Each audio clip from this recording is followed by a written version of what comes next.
Most of us have lived in what we call the free world. The people of the United States, Great Britain, and the British Commonwealth countries especially, and Western Europe have been blessed with freedoms that few in the history of man have ever known. Along with the freedoms, we've had the experience an abundance of physical wealth. However, in our lifetime, we see that God has systematically been pushed out of nearly everything, our schools, our government, and our businesses. Then the so-called pandemic hit, and suddenly over the last 2 years, we have many of our freedoms taken away, and we are experiencing people in all levels of government and business becoming power-mad tyrants. This is happening all over the world. It's not unique to just any one country. There's been so much deception and lies that many people are accepting the so-called new normal without question. And we are also seeing that once leaders found that they could get away with their mandates, that they are not about to give up that control and that power once they've got it.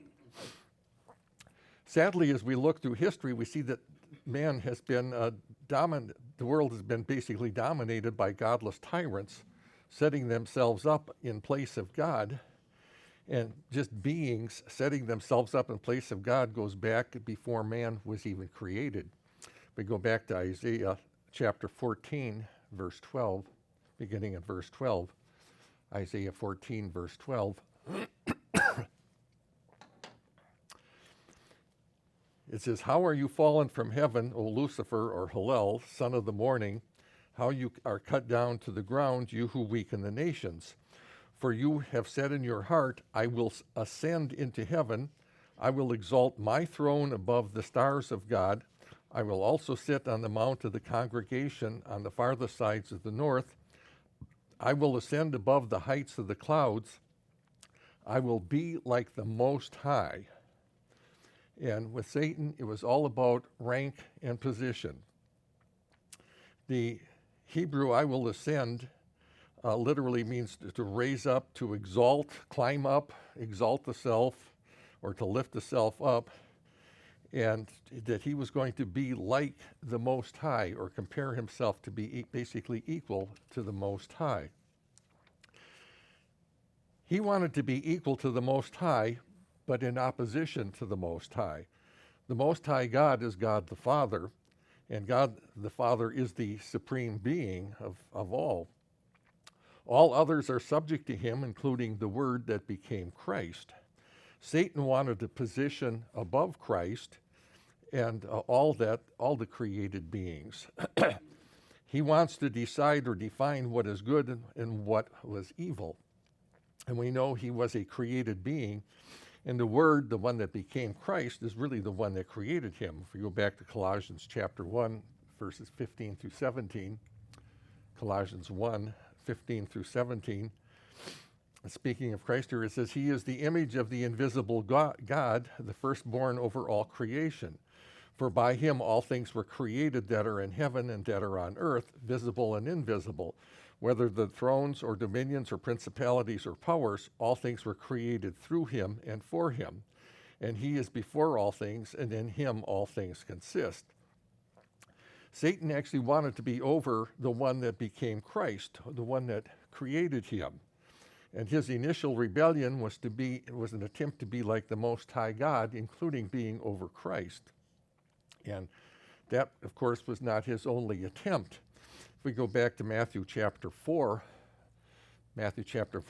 beginning verses 8 and 9, Matthew 4, 8 and 9. Of course, this is when Christ was a physical human being on this earth and was being tempted by the devil. In verse 8, it says, "Again the devil took him up an exceedingly high mountain and showed him all the kingdoms of the world and their glory. And he said to them, all these things I will give you if you will fall down and worship me."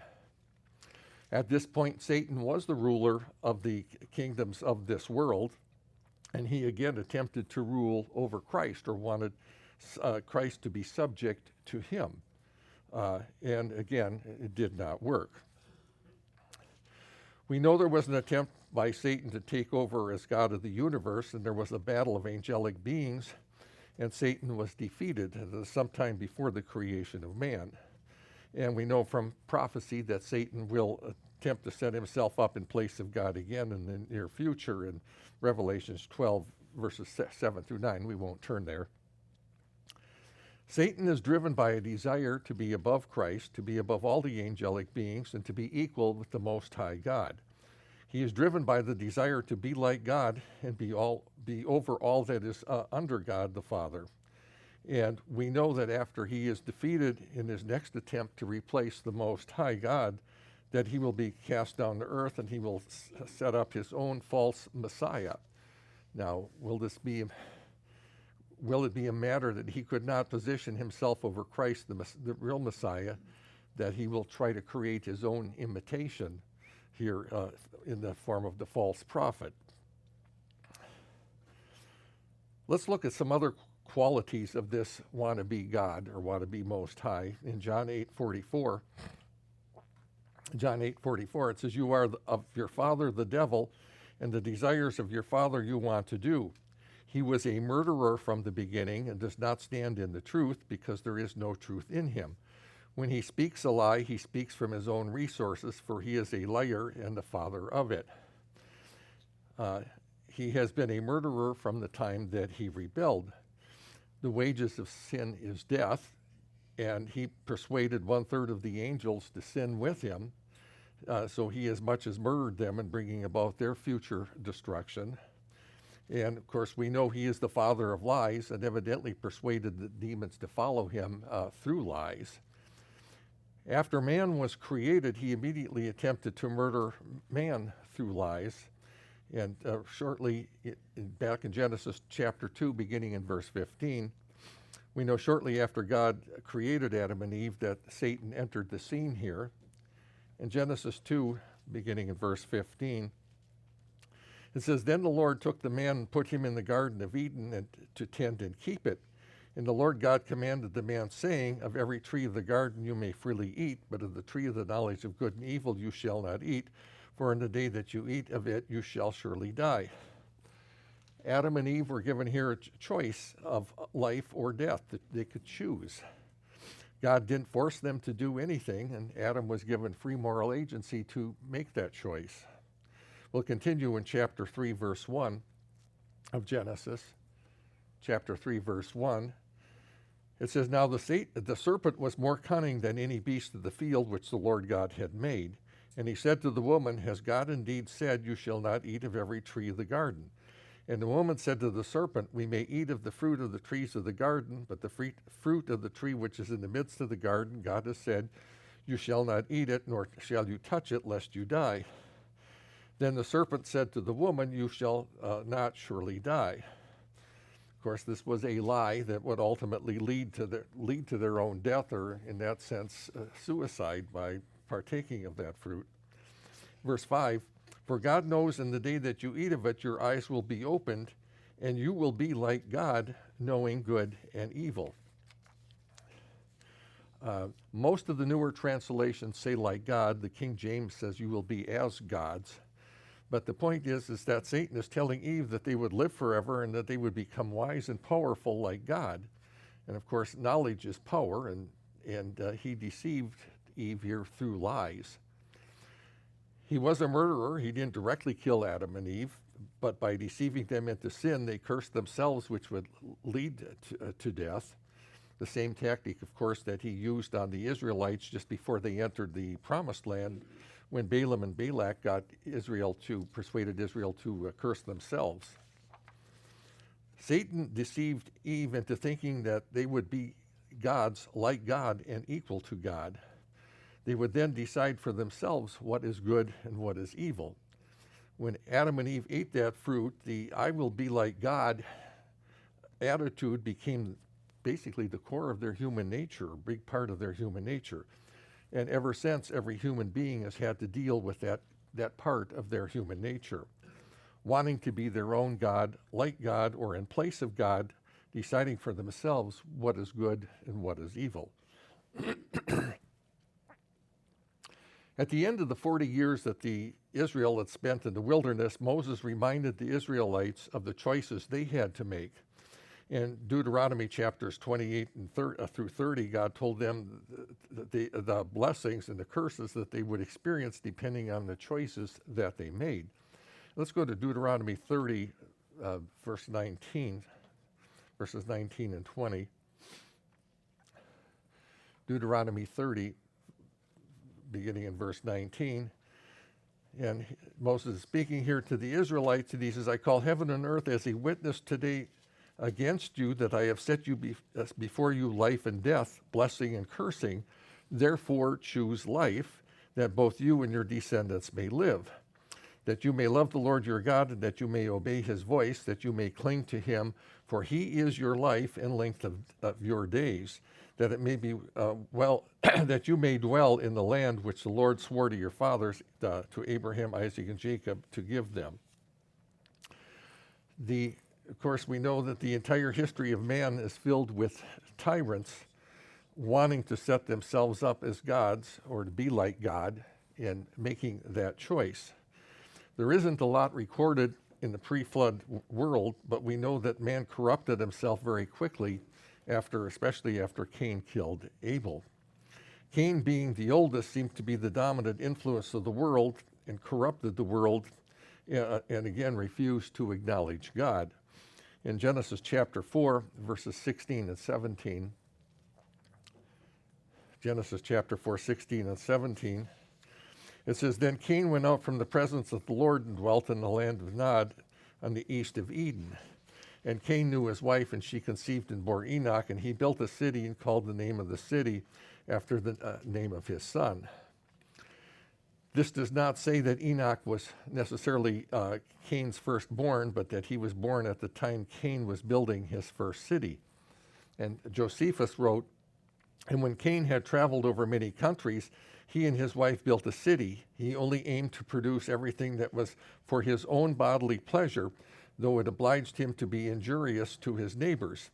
He augmented his household substance with much wealth by pillage and plunder and violence. He excited his acquaintance to procure pleasures and spoils by robbery and became a great leader of men into wicked courses. He also introduced a change in the way of the simplicity wherein men lived before and was the author of weights and measures. He changed the world into cunning craftiness. He first of all set boundaries about the land. He built a city and fortified it with walls. Again, he was setting himself up here as God, or in the place of God.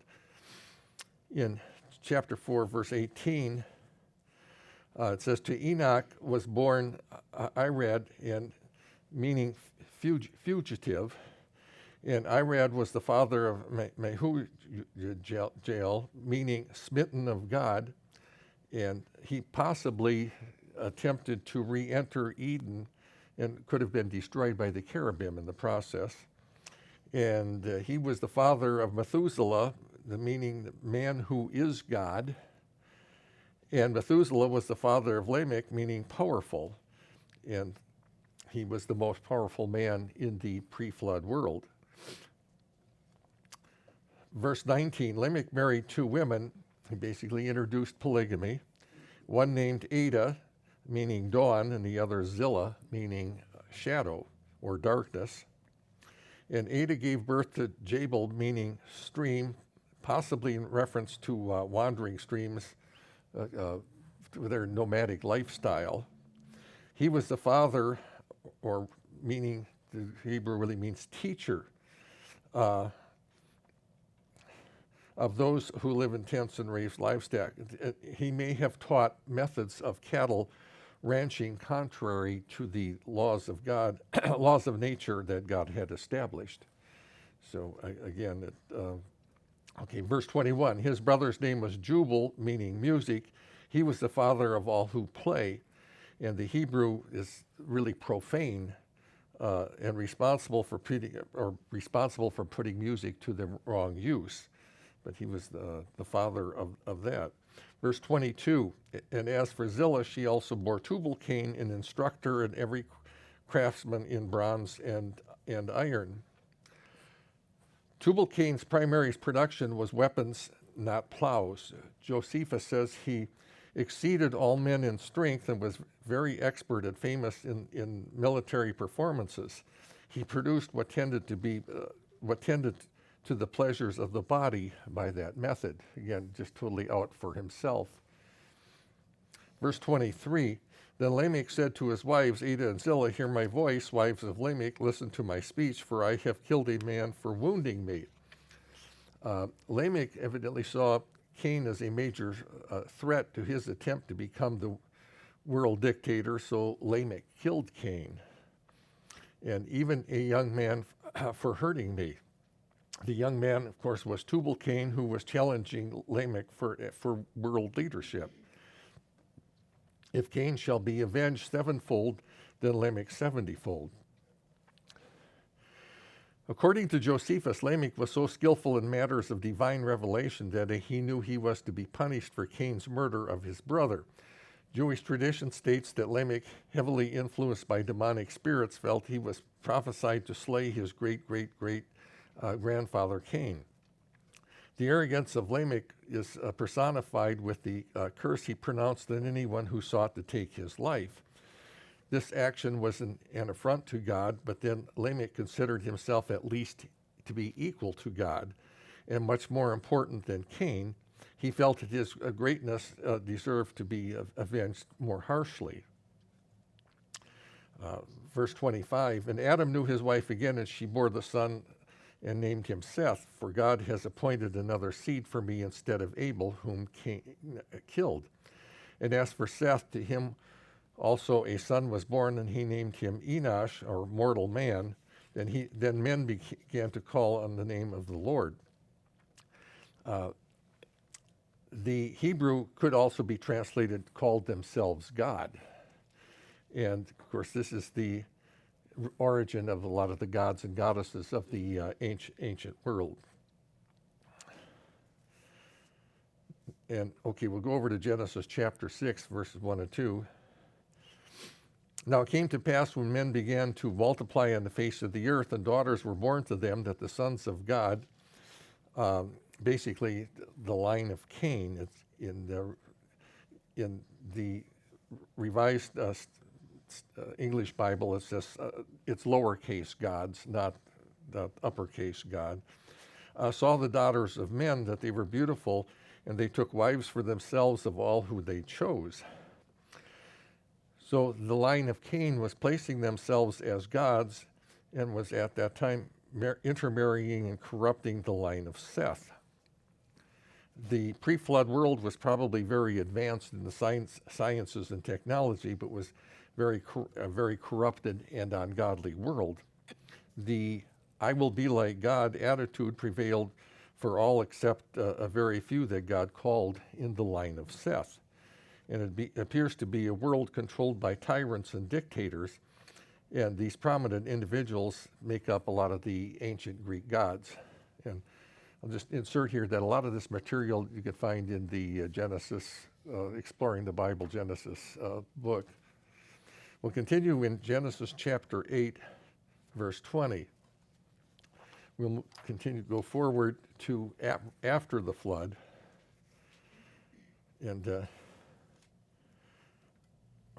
to the time of the flood, Genesis 8:20. Then Noah built an ark to the Lord and took every clean animal and every clean bird and offered burnt offerings on the altar. And the Lord smelled the soothing aroma. Then the Lord said in his heart, I will never again curse the ground for man's sake, although the imaginations or the workings of the mind of man's heart is evil from his youth, nor will I again destroy every living thing as I have done. God, this again is after the flood, but God understood that man's heart was full of evil. And this is the core of man in Satan's world. We'll continue on in Genesis chapter 10, beginning in verse 8. Genesis 10, verse 8. And it says, Cush was the son of Ham, begat Nimrod, and he began to be a mighty one on the earth. Nimrod means rebel. And he was a mighty hunter before the Lord, and therefore it is said, like Nimrod, the mighty hunter before the Lord. The Hebrew for mighty actually is tyrant or warrior, that he was a tyrant. And before the Lord is, again, the Hebrew is against or in place of or in front of. Basically, I am like God, or I'm putting myself in the place of God. Verse 10, and the beginning of his kingdom was Babel, Erech, Akkad, and Calneh in the land of Shinar. And from that land he went to Assyria and built Nineveh, and a whole list of other cities here. Okay, we will skip through a lot of history, but we know that basically every war has been fought because somebody set themselves up as God or wanted control or power or whatever wealth that someone else had. We know that when the Israelites were taken out of Egypt, that the Pharaoh at that time was a tyrant, totally resisting God and setting himself up as God. We know the history of Israel, and in 1 Kings, it's recorded that Rehoboam, after Solomon's death, this is Solomon's son, was a young tyrant that wanted to put even heavier burdens on the people than what Solomon had. And as a result, the northern 10 tribes rebelled and set up Jeroboam as king. We will go over to 1 Kings chapter 12. 1 Kings chapter 12, verse 25. 1 Kings 12:25. This is after Jeroboam is established as king of the northern 10 tribes. It says, then Jeroboam built Shechem in the mountains of Ephraim and dwelt there. Also he went out from there and built Penuel. And Jeroboam said in his heart, now the kingdom may return to the house of David. If these people go up to offer sacrifices in the house of the Lord at Jerusalem, then the heart of the people will turn their back to the Lord, Rehoboam, king of Judah, and they will kill me and go back to Rehoboam, king of Judah. Therefore the king asked advice, made 2 calves of gold, and said to his people, it is too much for you to go up to Jerusalem. Here are your gods, O Israel, which brought you up from the land of Egypt. And he set up one in Bethel and the other in Dan. Now these became a sin, for the people went up to worship before the one as far as Dan. And of course we know in the process that he changed the holy days, or set up his own system of holy days.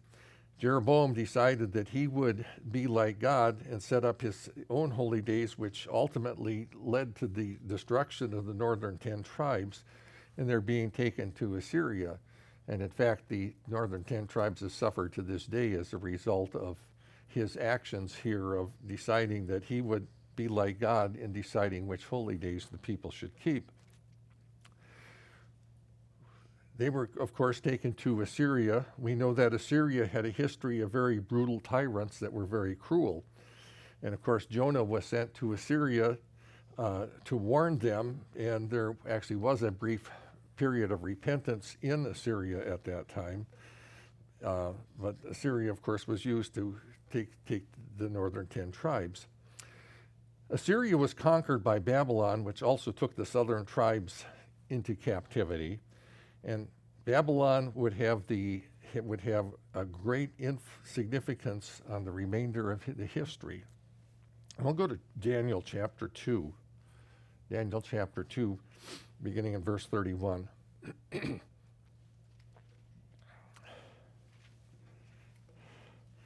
Daniel 2:31. And speaking here to Nebuchadnezzar the king, it's, you, O king, were watching, and behold, a great image. This great image, whose splendor was excellent, stood before you, and its form was awesome. This image's head was of fine gold, and its chest and arms of silver, its belly and thighs of bronze, its legs of iron, and its feet partly of iron and partly of clay. We'll continue in verse 37. Daniel 2:37, it says, you, O king, are the king of kings, for the God of heaven has given you a kingdom, power, strength, and glory. And wherever the children of men dwell, or the beasts of the field and the birds of heaven, he has given them into your hand, and he has made you ruler over them all. You are this head of gold. He was the world ruling emperor. And Babylon, of course, was this head of gold. Babylon was ruled by a king, basically a dictatorship. He was not elected, and he took it by force. It definitely was not a representative form of government. In verse 39, but after you shall arise another kingdom inferior to yours. And we know that was the Medo-Persian Empire. It was also ruled by a king who took it by military force. Then a third kingdom of bronze, which shall rule over all the earth. This third kingdom was Greece. The Medo-Persian Empire was taken over by the conquest of Alexander the Great. And it is the Greeks that gave this world democracy, or a democratic form of government, and actually having elective officials. So bronze here representing Greek, being a democracy here has a significance for us today. And verse 40, and the fourth kingdom shall be as strong as iron, inasmuch as iron breaks in pieces and shatters everything, and like the iron that crushes, the kingdom will break in pieces and crush all the others. We know that was Rome. Rome was a republic and had a republican form of government. The iron representing a republic also has significance today. And this country, or the United States, actually is a republic, is a republic, and not we tend to say a democracy, but the government is actually a republic. We'll continue in Daniel chapter 4, beginning in verse 4. Daniel 4, verse 4. It says, I, Nebuchadnezzar, was at rest in my house and flourishing in my palace. I saw a dream which made me afraid, and the thoughts on my bed and the visions in my head troubled me. Therefore I issued a decree to bring in all the wise men of Babylon before me, that they might make known to me the interpretation of the dream. Then the magicians, the astrologers, the Chaldeans, and the soothsayers came in, and I told them the dream, and they did not make known to me this interpretation. But at last Daniel came before me. His name is Belteshazzar, according to the name of my God, and in him is the spirit of the holy God. And I told him the dream before him, saying, Belteshazzar, chief of magicians, because I know that the spirit of the holy God is in you, and no secrets trouble you, explain to me the vision of my dream that I have seen and its interpretation. These are the visions of my head while on my bed, and I was looking, and behold, a tree in the midst of the earth, and its height was great. The tree grew and became strong. Its height reached to the heavens, and it could be seen to the ends of the earth. Its leaves were lovely, and its fruit abundant, and in it was food for all. The beasts of the field found shade under it. The birds of heaven dwelt in its branches, and all the flesh was fed from it. I saw in the visions of my head, and while on my bed there was a watcher, a holy one, coming down from heaven. And he cried aloud and said thus, chop down the tree and cut off the branches. Strip off its leaves and scatter its fruit. Let the beast get out from under it, and the birds from the branches. Nevertheless, leave the stump and the roots in the earth, bound with a band of iron and bronze, in the tender grass of the field. Let it be wet with the dew of heaven, and let him graze with the beasts of the earth on the grass of the earth. Let his heart be changed from that of a man, and let him be given the heart of a beast, and let 7 times pass over him. It's basically dual meaning here. Nebuchadnezzar was insane and removed for 7 years. But it was prophesied that the stump would be bound with a band of iron and one of bronze. The stump would not die, but it would not grow as long as those bands existed. In continuing in verse 28 of Daniel 4, It says, now, all of this came upon King Nebuchadnezzar. At the end of 12 months, he was walking in the royal palace of Babylon.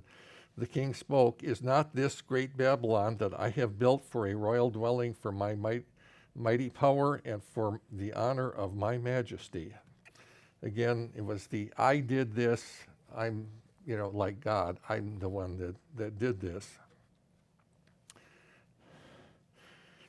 Chapter 5 of Daniel, we won't go through here, is about the incident with the handwriting on the wall, predicting the fall of Babylon and the 2,520 years passing, again, before its rise at the end time. The bands binding the tree stump were bronze and iron, representing democratic and republic forms of government. They would be removed after 2,520 years, and the Babylonian system would begin to grow into a tree again. According to Encyclopedia Britannica, the 11th edition, Babylon fell on October 11th, 539 BC. That was also Tishri 16, or the second day of the Feast of Tabernacles, on the Hebrew calendar. The 2,520 years would bring us to 1982 for the removal of the bans and the start of the growth of the tree of the dictatorship-type kingdom again, and the beginning of the end of the republics and the democracies.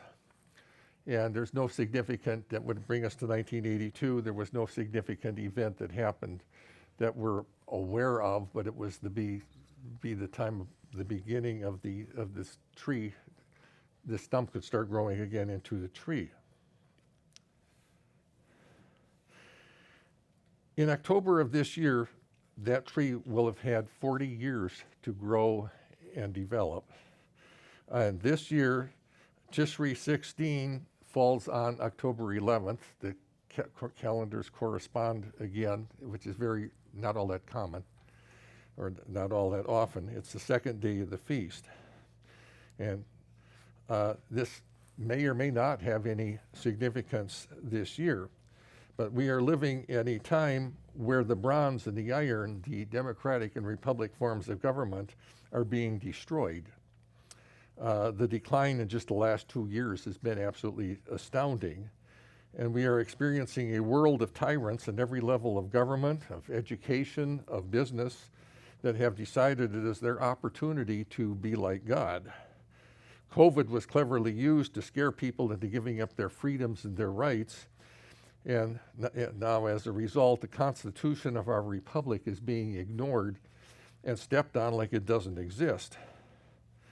One of our political parties has given themselves totally over to socialism and Marxism or communism.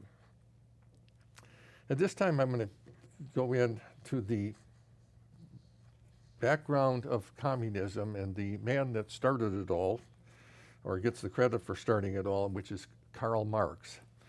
And this information, most of this information is from the book, The Naked Communist, which was published in 1958. But for some background, we'll go back to May 5th, 1818 in Treves, Germany, when Karl Marx was born to a family of a Jewish rabbi. At the age of 6, his father decided to leave his Jewish background and joined a local Protestant church, supported the family as an attorney. Karl was a bright student at school, but never able to keep many friends and had violent quarrels with his parents. At age 17, he began to study law at the University of Bonn, where he was basically booted out, and then went to the University of Berlin. And as there, he chose to pursue a doctorate in philosophy. He had a materialistic philosophy based on Greek philosophers that would do away with the need of a creator, a designer, or a governing force of the universe. Again, I will be like God. In his thesis, he made his motto, "I hate all gods," and stated to recognize as the highest divinity the human self-consciousness itself. He stated that religion was the opium of the people, or the drug of the people. People don't realize that Marx's socialist theories are all based on a fundamental belief in the existence of God, but a hatred, an opposition to everything that God has taught. That's a statement by Dr. David Jeremiah here. And Marx believed that one of his first tasks was to dethrone God. Marxists believe that thou shalt not steal and thou shalt not covet are examples of dominant class trying to impose respect for property on the exploited masses who cannot help but covet the wealth and property of their masters. Honor thy father and mother was created by the early Hebrews to emphasize to their children the fact that they were the private property of their parents. This is some of the reasoning here. Socialists deep down don't believe that there is no God, but they are very anti-God, and they aren't necessarily atheists. A few months ago at the World Economic Forum, one of Klaus Schwab's right-hand men, this Yuval Noah Harari from Israel, stated, "Science is replacing evolution by natural selection, by evolution by intelligent design. Not the intelligent design of some God above the clouds, but by intelligent design, human design here. The absolute height of arrogance, and I will be like God," or placing themselves in the position of God. When I was in Ambassador College one year, I had a roommate, very intelligent individual that was sent out in the ministry. And he served in the ministry of the Worldwide Church of God for about 20 years, give or take. He was a very intelligent individual. He may have been a pretty good minister during that time. I never have really heard anything bad about him as a minister. I don't know what all the circumstances were, but when Worldwide Church of God came apart, he left the church and divorced his wife. And he's written considerable stuff that's available on the internet and the Ambassador Alumni Forum and other places there on the internet. And he presents himself as an atheist trying to disprove God. However, if you look at what he writes, he's not an atheist. He's very angry with God.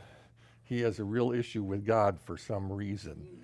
And you'll find that with a lot of the atheists. They're not truly atheists. They have an issue with God, one way or another.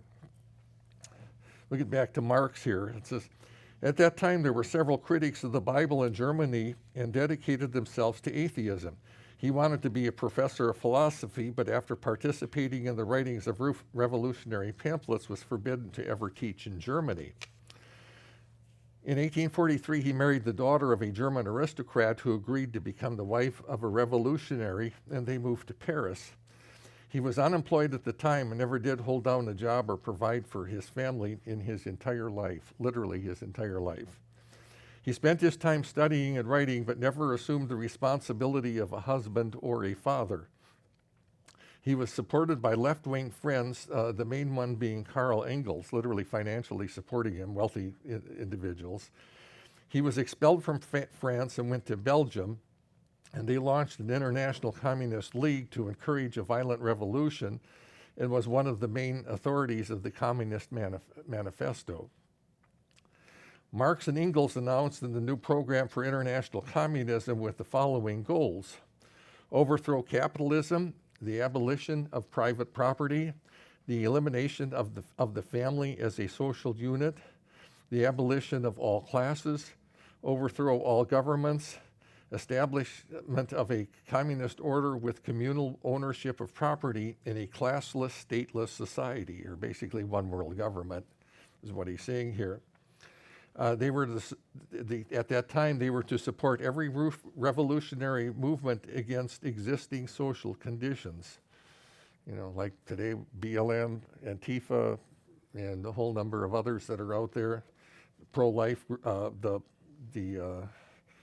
pro-abortion group, and wonder why they're flourishing.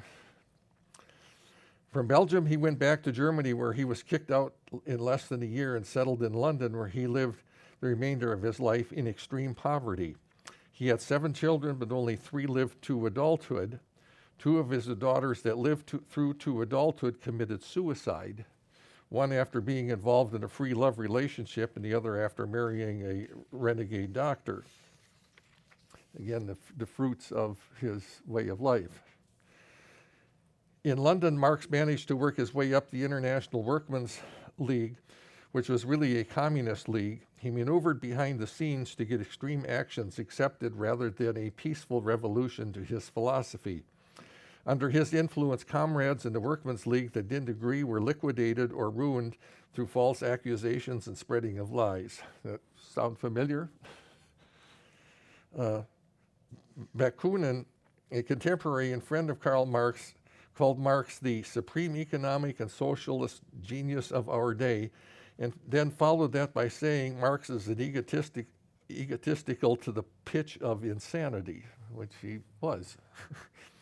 Marx loved his own person much more than he loved his friends and apostles, and no friendship could ever hold water against the slightest wound to his vanity. He wanted to be worshipped. Marx will never forgive a slight to his person. You must worship him, make an idol of him if he is to love you in return. You must at least fear him if he is to tolerate you. He longed for a day when men would have no religion, no morals, and no competition. He wanted to be like God and totally having the mind of Satan, a total lover of himself. And Marx and Engels and others spent a great amount of effort on the evolutionary theory trying to do away with the designer, also promoting the idea of evolution.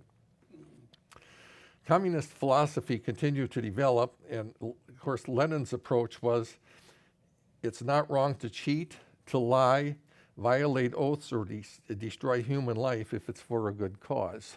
You wonder why, with some of the things going on in the world today, where it comes from. Marx justified the use of violence to bring about a new society because he felt that if moral principles were followed, the revolution would be abortive. In other words, all moral principles had to be done away. And of course, take a look at our leadership today and what's going on with the laws that are being passed. Marx taught that thou shalt not commit adultery and thou shalt not covet thy neighbor's wife were created to implement the idea that a husband was the master of the home and the wife was strictly private property belonging to him. As a result, in Russia in 1919, a decree was issued that the right to possess women between the ages of 17 and 32 was abolished. All women became the property of the nation. A decision was made that there is no such thing as a woman being violated by a man. Marriage was done away, and men were free to do whatever they wanted with the women. So,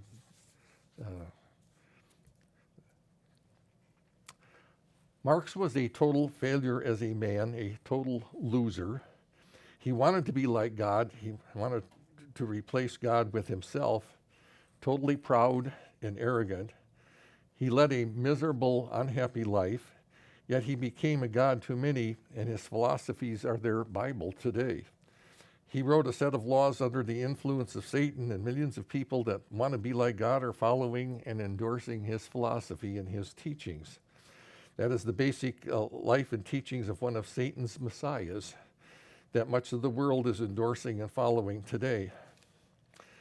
Some 60% of the students today think that socialism is cool because it promises them free stuff. And of course, now we've got the student loan forgiveness that they're trying to push. There are people that argue that socialism was encouraged in the Bible, and they go to Acts chapter 4, beginning in verse 32, to try to prove that point. Acts 4, verse 32. And this is the very early days of the church. It says, now in the multitude of those who believed were of one heart and one soul. Neither did anyone say that anything he possessed was his own, but they had all things in common. And with great power the apostles gave witness to the resurrection of the Lord Jesus, and grace fell upon them all. Nor was there anyone among them who lacked, for all who had possessions or of lands or houses sold them and brought the proceeds of the things that were sold. And they laid them at the apostles' feet, and they distributed to each one as everyone had need.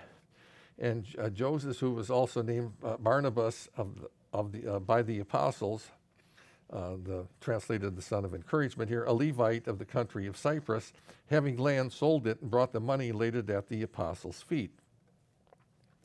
These people thought that Christ would be returning soon, and they didn't think they would have to look out for the future financially for themselves. There is one of the reasons there. Now, we'll continue on in chapter 5, verse 1.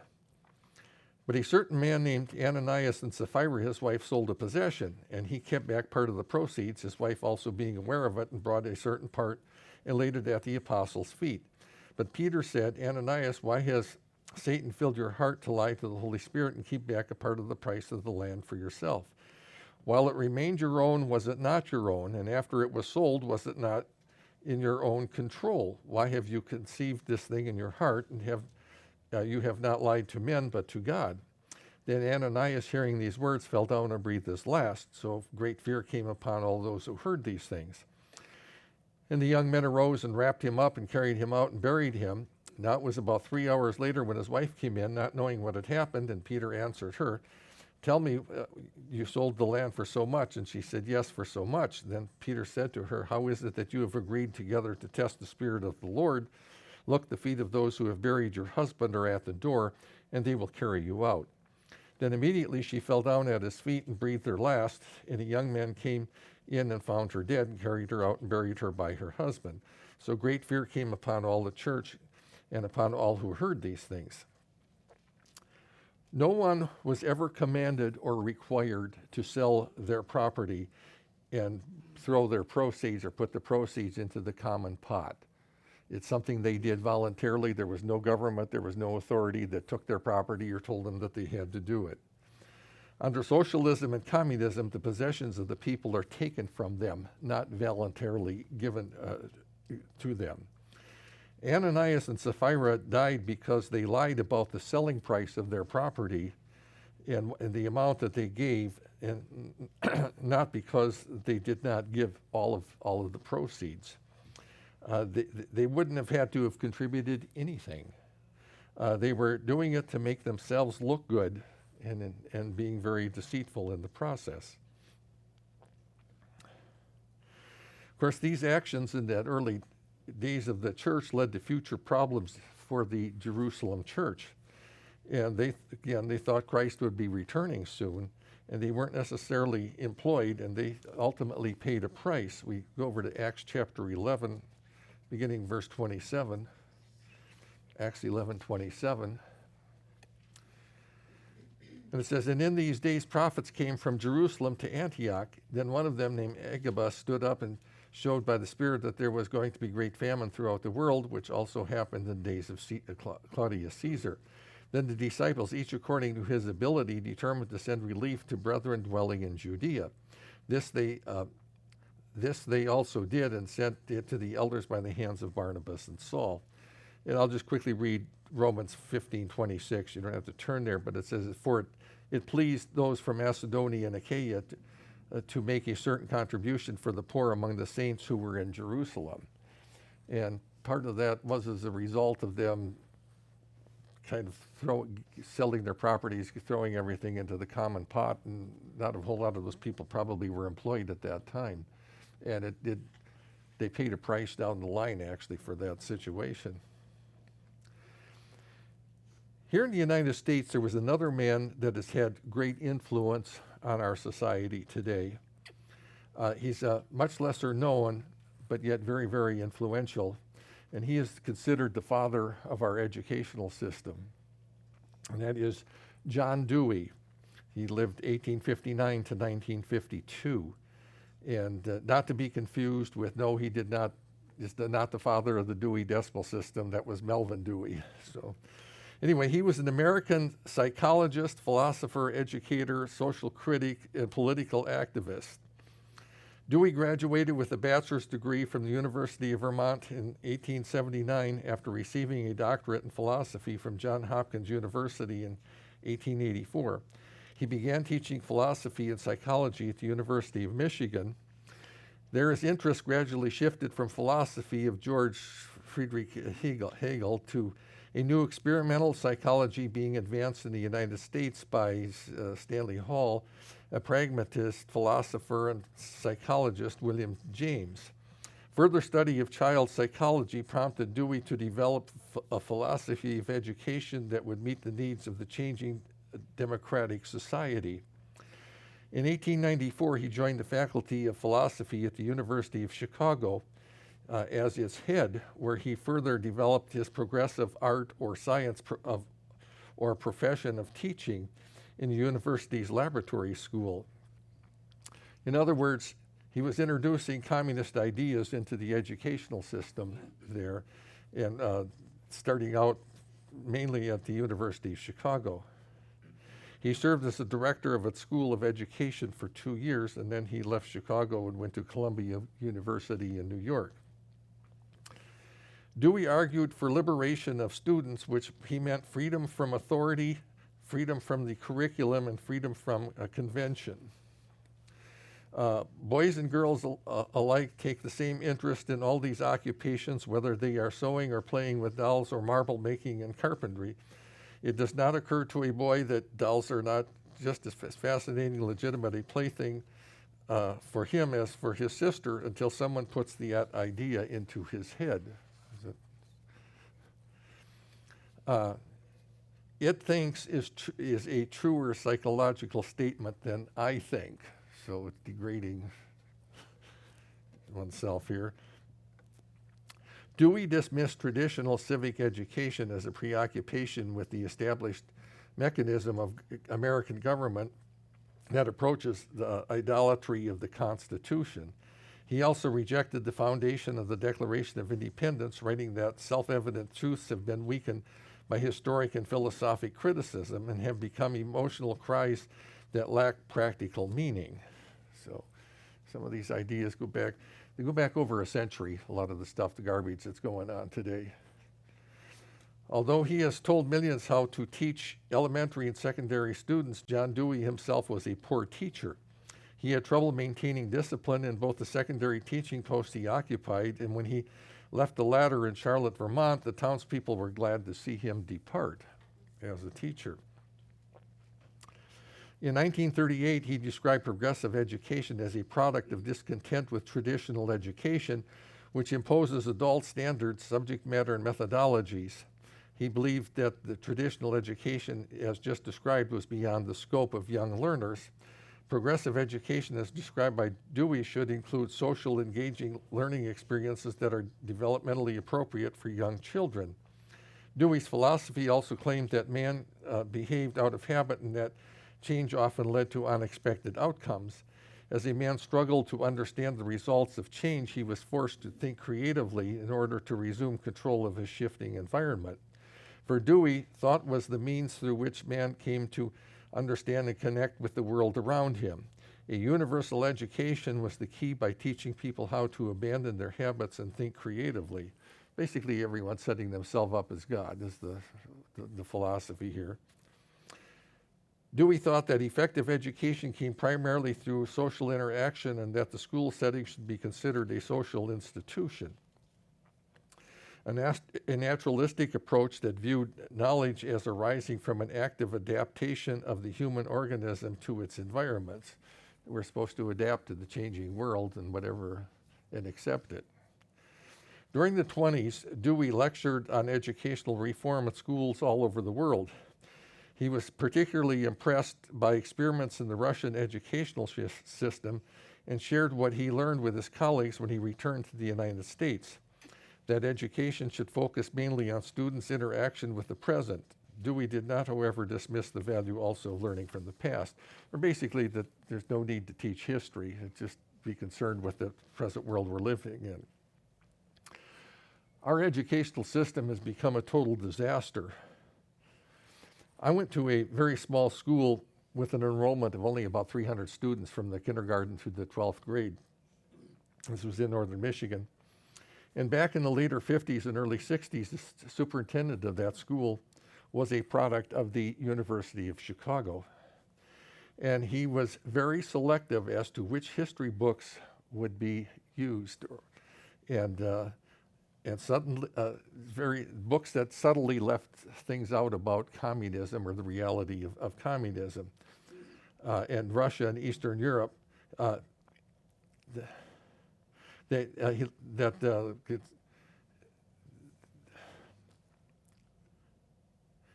He presented communism in Russia and Eastern Europe as a success in progress, basically. And I remember in elementary school, May Day being promoted. May Day, most people don't even today know what it is, but it's a communist holiday, somewhat like our Labor Day, I think, but it's, yeah. And back then it was subtly introducing things like that into the school system. This is back in the late 50s and early 60s. Get the kids to rally around the maypole. For over a century now, the University of Chicago has been producing students with very pro-communist views. And the 44th President of the United States was a product of the University of Chicago.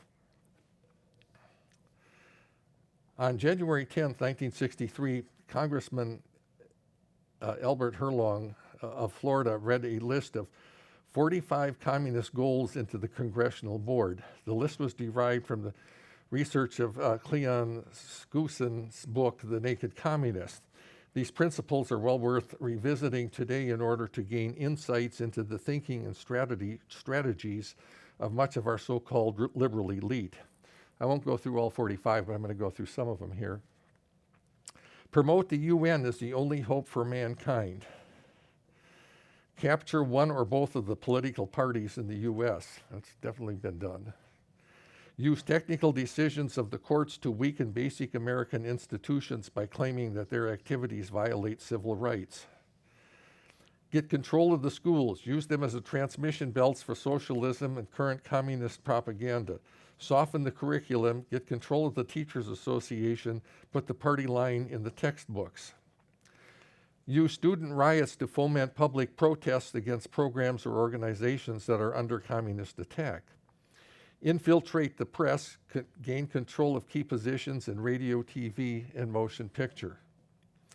Eliminate all laws governing obscenity by calling them censorship and a violation of free speech and free press.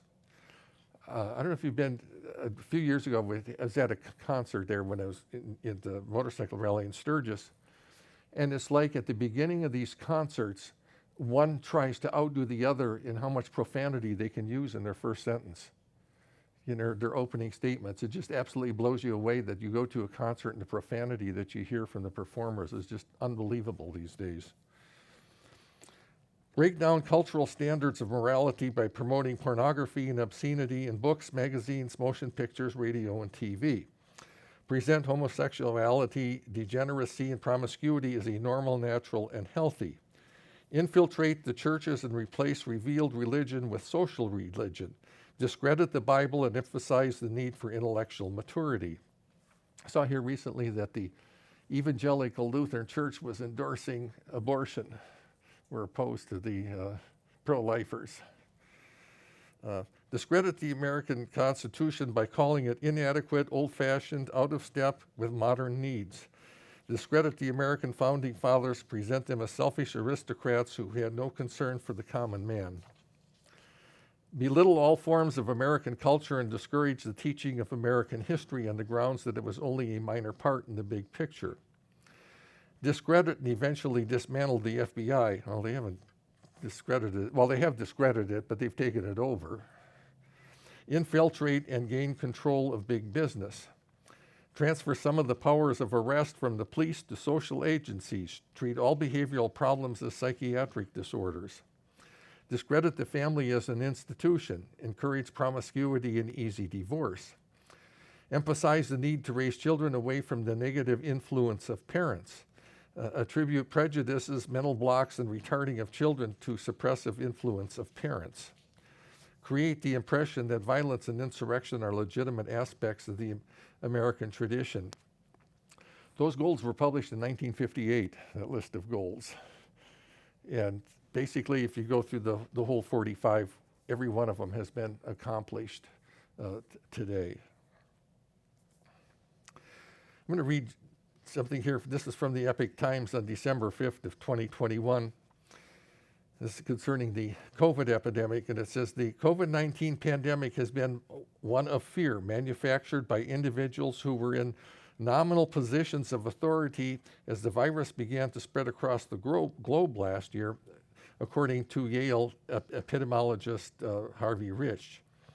He mentions people in nominal positions of authority. Basically, people in every level of government have set themselves up as gods, wanting everyone to be subject to them. Elected people, from the president down to our local governments, our local levels, and non-elected people in all levels of government are making mandates. My opportunity to be like God, to have control. And many have become absolute tyrants. And look at several of the state's governors. Some places have been much worse than others. And the mandates haven't been about concern for the people, but rather control of the people. I'm going to read one more thing here. This is Tucker Carlson on Fox News on February 22nd of this year. He says, you have to feel a little bad for the heads of Western democracies. For them, the end of the coronavirus pandemic is really the worst thing that they can imagine. Put yourself into their position. For 2 years, you've wielded unprecedented power over your country. You've told citizens where and when they can work and shop and worship and go outside. You've controlled what they wear. You've decided how their children will be educated and what drugs they must put into their bodies. For a person with no useful skills and limited job prospects in the real economy, and that describes all of them, it's been an extraordinary experience. No democratic leader in history has ever been this powerful as you are right now. You're like a god. Each morning you wake up and survey your creation, and you revel in your omnipotence. You can hardly believe how far you've come. The last thing you want is for all of this to end. But of course it's ending. The virus that gave you these powers is in retreat. It is no longer a public health emergency. The vaccine that you promised would be a panacea didn't work in the way you pledged they would. They didn't stop the infection or transmission. Now you've done your best to hide the fact, but everybody knows it. So for you, the jig is up. The ball is over. It's almost midnight. Just a few hours from now, you will once again be merely a scullery maid. You'll be taking orders from your citizens rather than giving them, and that thought of that sends you into a panic. What do you do next? How do you make this moment last forever? There's only one way. You must find a new emergency that justifies making your powers permanent. If you're going to remain God, you're going to need the devil to fight. So if you're wondering why so many Western leaders suddenly are vilifying their own populations, people they were supposed to represent, this is why. And of course, if you listen to our president recently, vilifying their own people. Find an enemy, create a crisis, stay in power forever. It's the oldest recipe for tyranny that there is. If we don't recognize it in our own age, it's only because like this was supposed to happen, nothing like this was supposed to happen in a democracy, but it is happening. Fear is the greatest and most influential tool that is being used by the government and the churches. It has been throughout history. The Catholic Church has used fear for centuries, basically since it was started. Keep the people poor and ignorant, and in fear of hellfire. In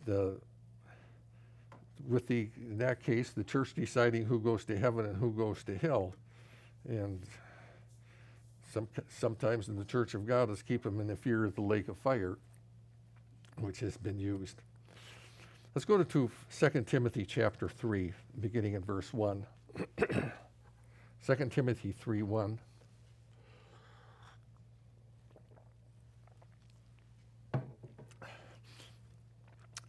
But know this, in the last days perilous times will come, for men will be lovers of themselves, lovers of money, boasters, proud, blasphemers, disobedient to parents, unthankful, unholy, unloving, unforgiving, slanderers, without self-control, brutal, despisers of good, traitors, heady, headstrong, haughty, lovers of pleasure rather than lovers of God. And that definitely describes the world that we are living in today. I want to go over, hold your place here, but we're going to go over to Romans chapter 1, verse 18. Romans 1:18. It says, "For the wrath of God is revealed from heaven against all ungodliness and unrighteousness of men who suppress the truth in unrighteousness, because what may be known of God is manifest in them, for God has shown it to them. For since the creation of the world, his invisible attributes are clearly seen and being understood by the things that are made, even his eternal power and Godhead, so that they are without excuse. Because although they knew God, they did not glorify him as God, nor were thankful, but became futile in their thoughts, and their foolish hearts were darkened. Professing to be wise, they became fools." And it's basically here the rejection of God, or people setting themselves up in the place of God, or denying God. We'll drop down to verse 28. "Even as they did not like to retain God in their knowledge, God gave them over to a debased mind to do those things which are not fitting. Being filled with all unrighteousness, sexual immorality, wickedness, covetousness, maliciousness, full of envy, murder, strife, deceit, evil-mindedness, they are whisperers, backbiters, haters of God, violent, proud, boasters, inventors of evil things, disobedient to parents, undiscerning, untrustworthy, unloving, unforgiving, unmerciful." And that definitely is describing the world that we live in today, and the people not liking to retain God in their knowledge. In verse 30 here, it uses the word proud, and the Greek meaning is interesting. It's appearing above others, or basically it's I shine above. I shine above everyone else, or I'm above everyone else. I'm like God, I will decide, I shine above. Back in 2 Timothy 3, verse 5, it says, "Having a form of godliness, but denying its power, from such people turn away." The Church of God has not been immune to such people that want to be God. How many of the splits and the divisions in the Church of God have been because there's some little God wants to be in control? In the latter years, a worldwide modeled itself after the government of the Catholic Church, and it bred a lot of little tyrants and politicians. It was all about rank and position. And the higher the rank, of course, the more they wanted to be served. In Matthew 20, verse 25,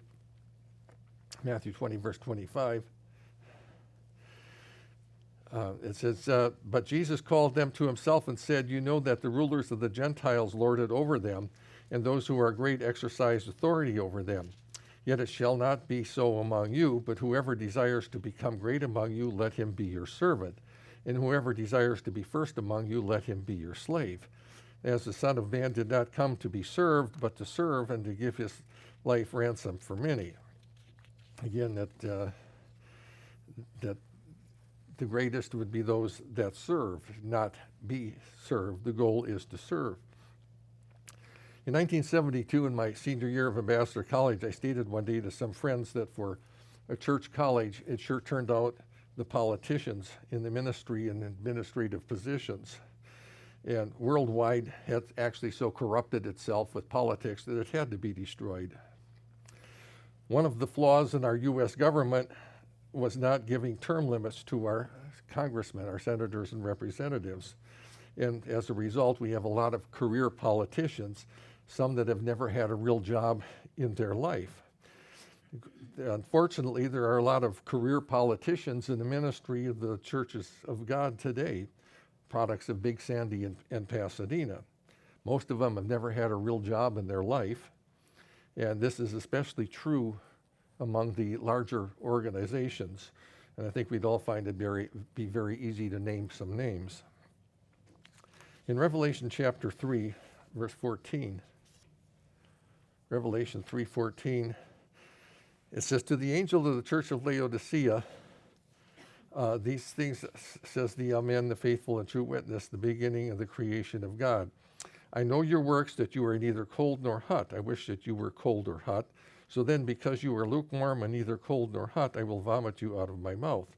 Because you say, I am rich and have become wealthy and have need of nothing, and do not know that You are wretched, miserable, poor, blind, and naked. The word Laodicea means let the people judge, or judgment of the people. Basically, here again, it is people putting themselves in a position to decide, or in some cases, to be like God. We are in an era where we have been forced to make judgment calls and make some hard decisions in the church. Some in the church, in pride, have taken the I will be like God attitude and are in a wretched state. That's what it's telling us about Laodicea. Others in humility have sought God as the supreme most high in making their decisions. The I will be like God attitude is a part of the pride of life that is just in our human nature, and we all have to deal with it to some degree.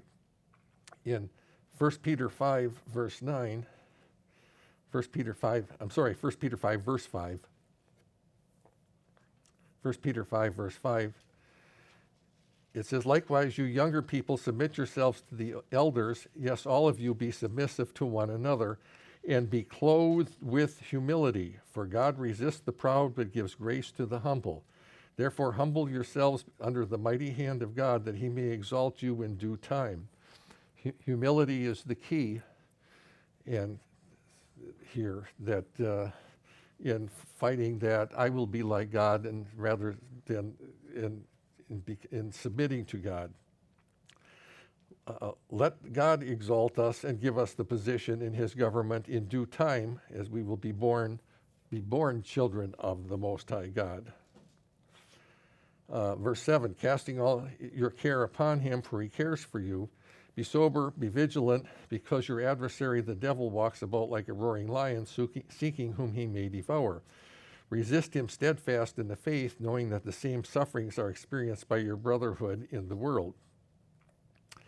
The final Babylonian system is drawing very rapidly upon us. We have lived our lives in freedom and relative abundance, and that is coming to an end. We don't know when or how, but we know that the mark of the beast will soon be upon the whole world. It's an exciting time, but it's also a frightening time. For a couple of final verses here, we'll go to turn over to Psalm chapter 27, verse 1, beginning in verse 1. With the events going on in this world and what's coming, what we know what's coming, it can be a fearful time. Psalm 27, verse 1, it says, the Lord is my light and my salvation, whom shall I fear? The Lord is the strength of my life, of whom shall I be afraid?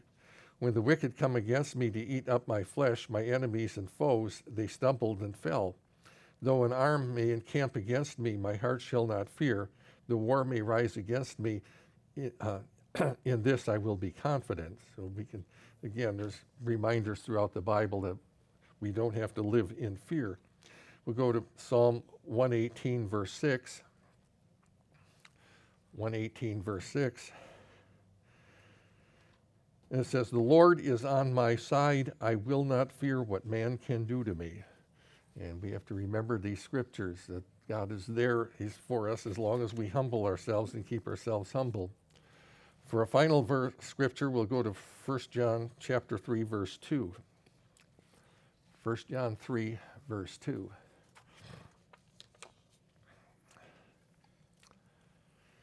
It says, beloved, now we are children of God, and it has not yet been revealed what we shall be. But we know that when he is revealed, we shall be like him, for we shall see him as he is.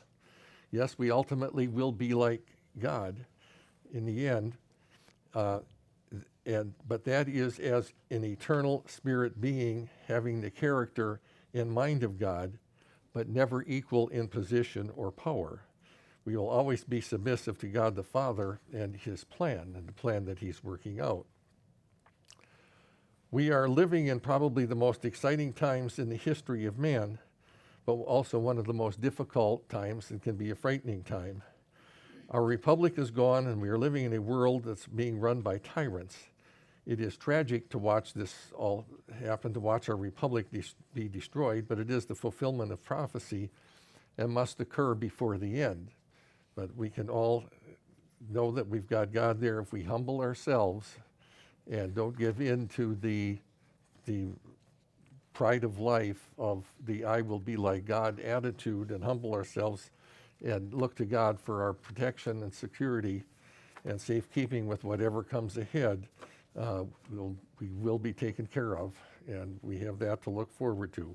And yes, we will be like God in being an eternal spirit being, but not in the way that this world wants to be like God.